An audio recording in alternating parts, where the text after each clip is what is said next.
Greetings and merry meet folks, Simeon here. This video is going to be how does a witch care for their familiar? Well, for me, my familiar is a feline and a senior feline to boot. Many witches have a natural sense in how to care for and respect their powerful fur baby. Some familiars can be frogs, toads, cats, owls, mice, rabbits. Some can also be dogs and wolves. I always thought it sad that some witches treat their craft familiars like domestic pets. They are much more than that. A witch's familiar can sense the tides of energies, are aware of moods in the house, and for the most part, are totally fascinated with our magical practice, rituals, and spells. They will find many excuses to become part of our magical workings. They will casually walk across power rings of our circles, or sit and occupy space on our newly made altar as if they were waiting patiently for you to notice that they want to be a serious part of your spiritual practice. They seem to be immune to walking across the circle rings and lines even without disrupting the energy or the flow of energy. That has always fascinated me about felines in particular. But me, I'll go out of my way to find ways to include their participation in my rituals and spells. They can notice enigmatic energy that doesn't follow any sort of pattern, and do what they can to draw our attention to it. A witch treats their familiar like an assistant that can't speak human. But hold on a second. Familiars will bark, meow, hiss, or make some sort of sound or action that is meant to get your attention. They aren't really trying to disrupt anything, just catch your focus when there is something you need to pay attention to before you carry on.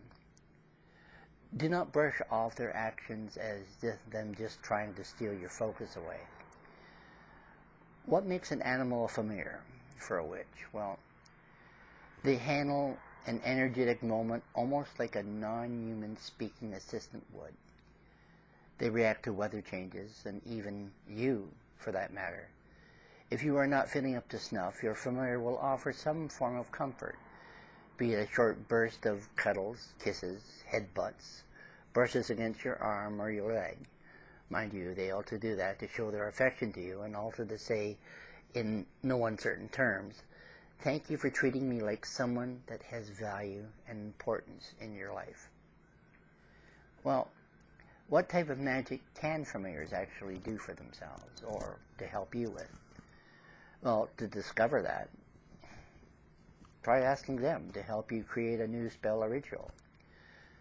But as a general rule of thumb, familiar magic is a magical perspective from their place of spirituality.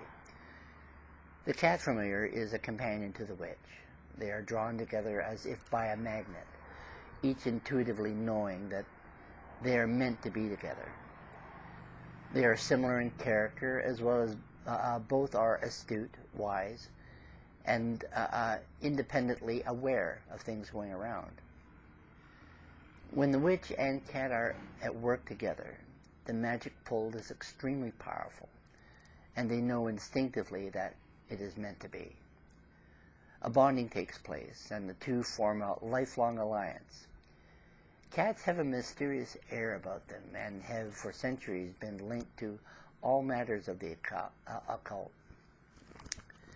Cat myths first began in ancient Egypt, when they were worshipped as the embodiment of the gods. The stories of cats soon reached Greece, Asia, and the rest of Europe. They became synonymous with witches, though at the time it was thought that the cats were sent by a devil to witches to help with their evil workings. We know better now.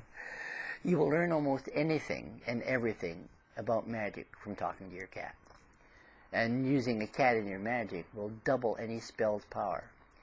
If you are speaking secrets to your cat, you can be utterly certain that your familiar will never betray your trust. Cats are creatures of habit, and like the witch, they must have their own sacred space where they sleep, dream, and eat. The familiar requires a bowl of cream at the start of every day, and requires a bowl of water per day, and the highest quality of cat food available. The familiar needs to be crooned, to be stroked, and she loves attention, especially when she needs alone time.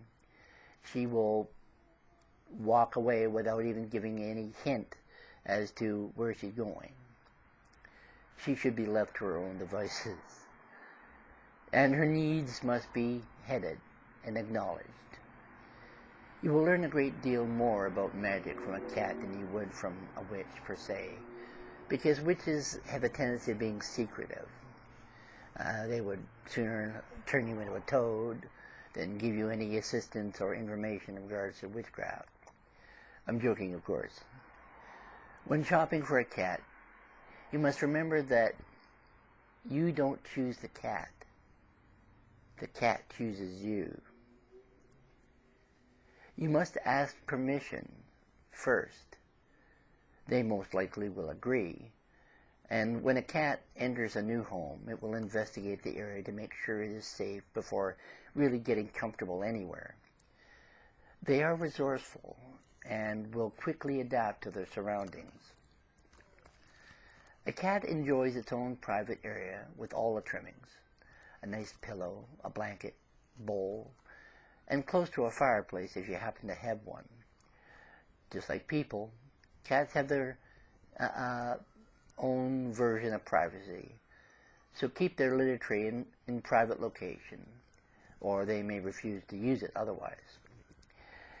Cats enjoy quality foods, and their meals served in the same place at the same time each day.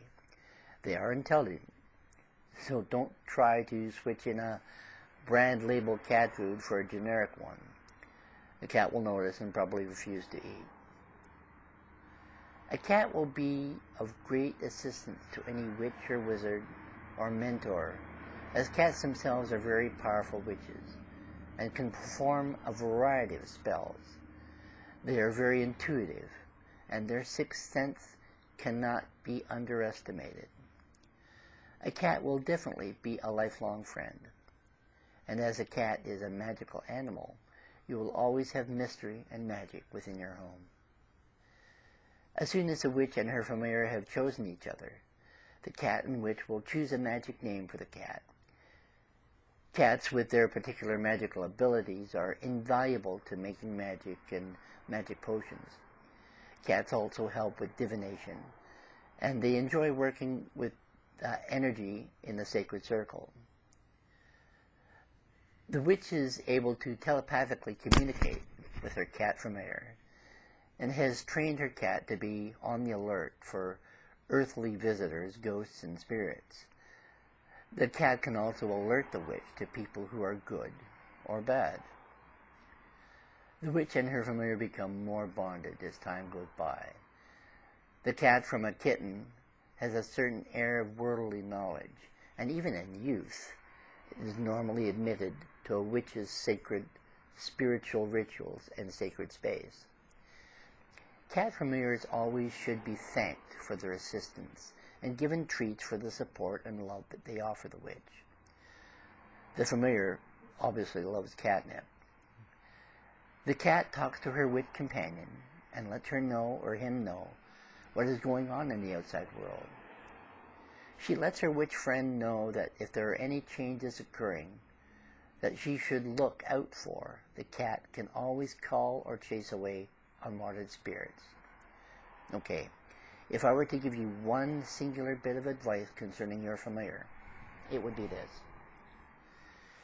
Treat them like they are centuries old in wisdom.